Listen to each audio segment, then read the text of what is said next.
do prefeito da cidade de São Gonçalo do Amarante, na Grande Natal, o prefeito Heraldo Paiva, do PT, numa reunião ali com os assessores dele, os colaboradores, e ele veio às lágrimas falar sobre a situação que a cidade enfrenta e a dificuldade de administrar isso. A gente, inclusive, convidou o prefeito para conversar conosco ao vivo e relatar essa dificuldade, como um administrador público, a vivenciar ataques como esse. Ele está aqui conosco já, o prefeito Heraldo Paiva. Olá, prefeito, bom dia, seja bem-vindo ao All News.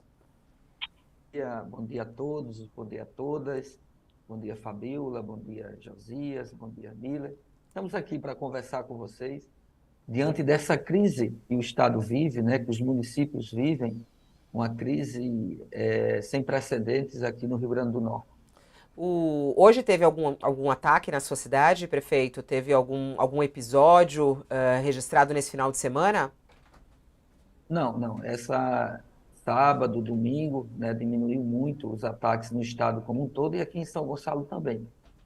Aqui no nosso município, nós tivemos em prédios públicos, né, questão do patrimônio público, apenas um ataque, que foi esse ataque à nossa central de abastecimentos de medicamentos do nosso município, que causou um prejuízo, né, de mais de 10 milhões de reais.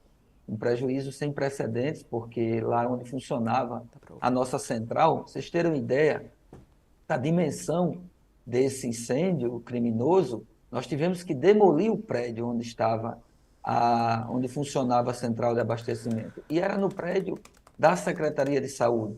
Então, comprometeu, inclusive, o prédio todo da Secretaria de Saúde, que nós estamos relocando para um outro local.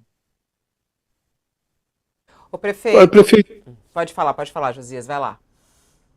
eu queria ter que o senhor nos desse uma ideia, prefeito, porque a gente vê esses ataques criminosos que estão ocorrendo no Rio Grande do Sul e quem acompanha à distância fala, atingiram alguns prédios públicos, queimaram ônibus, mas nós vimos escolas sendo fechadas, né? Vimos atendimento de saúde tendo que ser suspenso, né? Eu queria que o senhor nos desse uma ideia da dimensão social dessa tragédia. Qual é o efeito social desses ataques criminosos que estão ocorrendo no Rio Grande do Norte? São efeitos muito cruel para toda a sociedade do modo geral, né? As unidades de saúde estão fechadas, né? As escolas estão fechadas, os serviços básicos de assistência, enfim, está tudo fechado, porque há um ambiente de comoção e de medo por parte da sociedade. Não é só o prédio que é queimado, não é só a unidade de saúde que é atacada, um comércio, não é um fato isolado. Afeta toda a vida de um povo, de um Estado, né? Eu sei da dificuldade que todos nós estamos enfrentando como cidadão, que sou da minha cidade, que moro na minha cidade, sou um morador, conheço bem a periferia da minha cidade, moro na periferia, né? Sou nascido e criado nessa cidade, fui vereador, vice-prefeito, agora estou prefeito, eu sei o quanto isso é danoso à vida do nosso povo. Então, como bem disse você, Josias, não é apenas o ônibus que é queimado, que se compra outros, coloca lá no lugar. Tem uma força negativa contra a nossa sociedade muito grande. E tem cidades, como é o caso de São Gonçalo, teve um caso na cidade de Acari, que toda a frota de ônibus do transporte escolar foi afetada. Isso é muito grave. Então, nós precisamos realmente resolver isso. Essa não é a primeira vez que o Estado passa por essas ondas de violência. Isso é modus operandi já em vários estados do país. Então, nós precisamos discutir melhor a questão da segurança pública para evitar esse tipo de situação que é muito ruim para o conjunto da sociedade.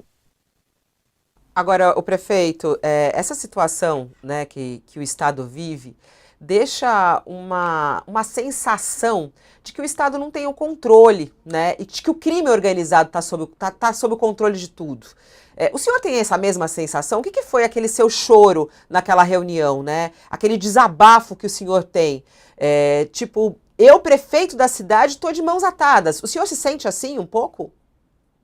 Na verdade, a gente vem agindo, né? Nós fizemos um controle, né, sobre o primeiro caso aconteceu na madrugada da terça-feira, né? E nós fizemos todo um planejamento para conter as ondas de violência. Nós fomos trabalhando na segunda, no caso, na terça-noite, na quarta e na quinta aconteceu esse episódio em nossa cidade. Naquele momento, na verdade, nós estávamos, eu tinha acabado de sair, que ali é um ginásio em frente ao local que ocorreu o incêndio. Eu estava vendo ali vários funcionários da prefeitura, mulheres, homens, todos desesperados, agoniados, aperreados para resolver aquela situação. E não teve como, nós somos seres humanos, nós temos que controlar também a nossa emoção, mas chega um momento que a gente vê um clamor de mais de 30 pessoas aperreadas, elas diziam, os depoimentos eram muito fortes quando elas diziam assim, ó, dediquei minha vida a esse prédio, as pessoas precisam, ali não tinha só o medicamento, né? Ali você tinha um composto alimentar para crianças que usam sondas, caríssimo, que nós tínhamos acabado de adquirir para 4, 5 meses, distribuir com as crianças. Nós tínhamos ali, por exemplo, uns curativos extremamente avançados para as pessoas que têm problema de circulação. Então, ali foi uma vida que foi queimada, e uma cidade se sentiu ali naquele momento. E a comoção era muito grande naquele momento. Então, e nós estamos agindo sobre essa situação da violência, precisamos enfrentar o Estado enquanto instituição, Estado, enquanto o conjunto de instituições que compõem o Estado, do modo geral, precisa se posicionar. Nós temos que rediscutir, por exemplo, como é que funciona o sistema carcerário no país, né? Como é que funciona as polícias no país. Eu, como negro que sou, de periferia, eu sei como é que a polícia age, quando a gente, na juventude, era abordado pela polícia. Eu sei como é que funciona isso. Eu senti na pele, ou eu sentia e sinto ainda na pele, a discriminação que existe nas periferias das cidades, das grandes cidades, nas cidades... Olha, prefeito, o relato que o senhor faz torna ainda mais importante a pergunta que a Fabiola fez, né? O ministro da Justiça está aí, Flávio Dino, e ele disse, não vamos medir esforços, o que for necessário faremos para restabelecer o que é essencial, que é a paz social, disse ele. Agora, fica a impressão de que a paz social é uma espécie de concessão do crime organizado. O senhor está falando do sistema prisional, que os políticos têm receio de investir dinheiro no sistema prisional, mas nós estamos vivendo, as cadeias no Brasil estão na era medieval, né? E, obviamente, isso tem um reflexo. Isso que o senhor está dizendo, o negro a maioria no sistema prisional, e quando ele entra lá com um crime de menor relevância, sem antecedentes criminais, ele é cooptado pelo crime organizado e vira um operário do crime, inclusive quando sai da cadeia, né? O senhor não acha que dá essa impressão de que a paz social é uma concessão do crime? O que fazer para resolver isso, prefeito? Na verdade, nós precisamos primeiro agir, né? Esse modelo do crime organizado no país, que foi exportado para todas as unidades da federação, para todos os municípios, precisa ter um combate mais forte, né? As nossas prisões, elas não podem ser masmorras, né? Elas não podem ser prisões medievais. Nós temos que pensar, refletir sobre os direitos humanos. Aquele cidadão, aquela cidadã que cometeu um crime, se tornou um apenado, está na tutela do Estado. O Estado tem que cuidar desse ser humano que está lá, né, para cumprir a pena, tem que ser cumprido, tem que ser rígido, tem que ser forte, tem que ter controle, mas tem que ter direitos humanos, direitos básicos, necessita da pessoa humana, o ser humano precisa desse cuidado. Então, nós temos que rediscutir o conjunto.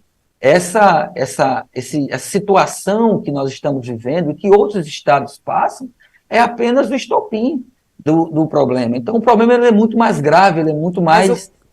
não nos cabe uma decisão, como é que eu posso dizer, urgente. Tem que ser uma decisão realmente, isso que você concorda, eu concordo contigo, que a paz social não pode ser delegada a facções, a criminalidade. A paz social ela é um conjunto, uma construção coletiva. que nós precisamos enfrentar, e realmente esse tipo de situação é muito ruim, causa danos ao conjunto da nossa sociedade. Mas aquela pergunta que eu fiz inicial, né, que acabou o senhor refletiu, mas não me respondeu diretamente. O crime está no comando? Olha, não vou dizer que está no comando, porque se você for analisar direito, nós estamos diminuindo a quantidade de ações no nosso Estado. Mas realmente chega e passa essa impressão, né, dos limites do poder do Estado. O Estado tem que se posicionar, o Estado tem que ter o controle, né, e realmente essa situação não pode continuar, porque a gente não suporta mais tanta violência, os altos índices de violência. A minha cidade, por exemplo, ela já esteve entre as 10 mais violentas do país, né? Nós estamos na região metropolitana do Natal, somos periferia da região metropolitana, e nós não podemos enfrentar. Então, acho que o Estado realmente tem que recuperar esse poder de controle, tem que ter o controle da situação, e nós não podemos realmente ficar refém da criminalidade. Então, acho que, não vou dizer que está no controle, né? Eu acho que a criminalidade não está no controle, mas está reagindo com muita força, e, graças a Deus, nos últimos dias tem reduzido a quantidade de ataques, e esperamos agora, com a força mais forte da Força Nacional de Segurança, a gente possa realmente assumir o controle dessa situação tão difícil para o nosso povo. Quando o senhor até disse, né, é preciso reagir com força e combater com força isso que se espalha pelo Brasil como um todo. O que o senhor quer dizer com isso? Né? Porque o Flávio Dino, o ministro, foi e falou sobre as melhorias, falou sobre a quantidade de policiais na rua, que vai aumentar. Que outro tipo de força? Alguns entendem que melhorar o presídio, atender alguma reivindicação desse sindicato do crime, seria você ceder ao crime para conseguir essa paz social. Quando o senhor fala em combater com força, o que o senhor quer dizer exatamente, prefeito? Força não significa dizer violência, né? Totalmente, e nem está a parte da lei, né? Força é ter o controle, né? Controlar as prisões, é controlar melhor a ação das polícias, é investir socialmente. Nós não iremos. Essa situação, ela não será resolvida se a gente não controlar a situação nos presídios, que aqui no Estado, até agora nós não tivemos nenhum caso específico no tocante a rebeliões nos presídios, mas nós precisamos discutir a questão dos direitos humanos dos apenados. Nós não podemos viver o tempo da barbárie. Não é assim que se resolve. Não se apaga fogo com gasolina, né? Nós precisamos ter a compreensão que uma ação firme não significa uma ação violenta, significa uma ação onde o Estado, as forças policiais, né, tanto dos municípios, como são as guardas municipais que estão contribuindo, como as forças policiais do Estado e as forças policiais nacionais, elas possam estar trabalhando na investigação, né, resolvendo o problema desses ataques de mais imediata força. Eu sou totalmente contrário a qualquer tipo de ação que venha tirar, principalmente, os direitos humanos dos apenados. Eles estão apenados, eles estão lá sob a tutela do Estado. Nós temos que dar a essas pessoas o direito à visita íntima, nós temos que dar o direito à alimentação. Isso faz parte do Estado democrático de direito. Nós precisamos entender que essa situação não se resolve apenas em um dia ou em uma semana, né? É uma discussão mais profunda que nós temos que ter, inclusive com as forças policiais. Vamos rediscutir como é que nós tratamos os nossos apenados. Isso precisa ser discutido muito fortemente. E a força que eu digo é o Estado, é a polícia, são as polícias recuperarem esse poder de intervenção e esse controle. Para que a gente volte a ter crianças na escola. Nós aqui temos no nosso município 14 mil alunos que estão sem escola. No momento de crise, de insegurança alimentar também, a merenda escolar, por exemplo, é muito importante para saciar a fome do nosso povo. Então, é importante que a gente volte à normalidade e que as forças do Estado assumam de vez o controle sobre essa situação. Prefeito Heraldo Paiva, muito obrigada pela sua participação. Nossa solidariedade também é o que vocês vivem aí, a população da sua cidade, né, que é um sofrimento passar por isso. e muito medo, né? Vamos acompanhar os próximos passos e os próximos dias. Um bom dia ao senhor e até a próxima. Eu que agradeço o convite, fiquem com Deus e espero que na próxima entrevista seja sobre outro tema melhor para a gente conversar, porque esse de violência a gente já está cansado, né? Nós já estamos cansados de falar tanto sobre violência em nosso país, em nossa cidade, em nosso estado. Precisamos de paz, precisamos de harmonia social. Isso é fundamental numa sociedade. Muito obrigado. Muito obrigada. Esse é o prefeito Heraldo Paiva. Agora são 9 horas e 7 minutos.